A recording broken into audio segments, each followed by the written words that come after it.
door, big steel front door, blows it out of the back of the building, through it, a big building, old Chicago building, 3 levels. The blast goes across the street. There's a house that's siding, like aluminum siding house. By the grace of God, nobody's in the house. It just rips the house apart. Nobody gets hurt, knocks all the lights out on off for blocks around. I mean, just turmoil, right? So I was sitting at home and I get a phone call from one of my friends, and he goes, "Hey, bro, I think your Clubhouse is on the news." And I go, "What?" He goes, "Turn on the news." I go, "What channel?" He goes, "Any of them." And I turn on the news and I look, and I'm just seeing the city, the block, but with no lights, the car pieces, infernos on the streets. And I think we seen it in the sizzle reel of that, where the guy was out there from the news and stuff like that. And I said, "Yeah, that's our Clubhouse," So we all got on the phone with each other, and we met a few blocks away. There was a gas station, and we came down to the gas station and stuff. And it was just, it was so crowded. It was like if you were there signing autographs, the place was just jammed with people because they had everything shut off. Nobody could get near it, right? So we were all in the gas station. We're like, "Man, what happened here," right? And the neighbors are like, "Man, an explosion went off on Grand Avenue," right? And we're like, okay. So as I'm standing there talking to the fellas, I hear my name get called. "Hey, Mel," and I look around, and it's a couple ATF guys, a couple guys that I already knew who they were.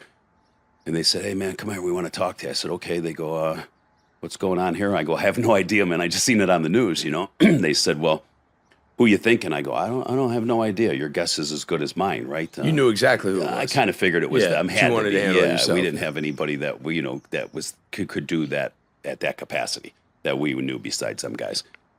So he goes, "It's a mess down there, man." He goes, it's a disaster." I said, "Anybody hurt?" He goes, "No, nobody hurt. Nobody was in the building." I find out later from Lou and the ATF guys, with a blast like that, if anybody was in that building, it would have just ripped their eardrums out. They would have been bleeding internally just from the concussion, right? Not the blast, the concussion and stuff like that. And I said, "Okay, cool." I said, "Can I see the place?"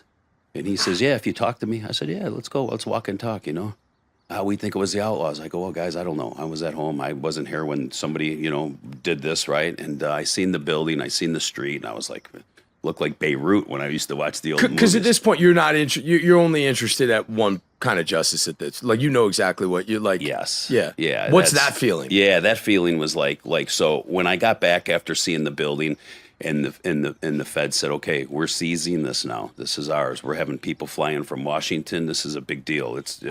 We'll let you know what's going to happen, but we're taking over this property, right?" And I said, "Okay, we're out there." And we had guys. It was our job as members to make sure we were watching the building too, because they cleared the street up. Grand Avenue opened, and we had guys that had to sit out there in shifts, 10-hour shifts and stuff, to make sure, because there was gaping holes in this building. But every day people were flying in from Washington and, going through the place and making sure, they wanted to, do all their investigation and stuff. And at the time, a funny old saying is I used to say, "Man, tie your shoes up, boys. It's going to get crazy here," right? And, we were doing that tit for tat thing, and like I said, none of us knew that game. So it was a personal level fight.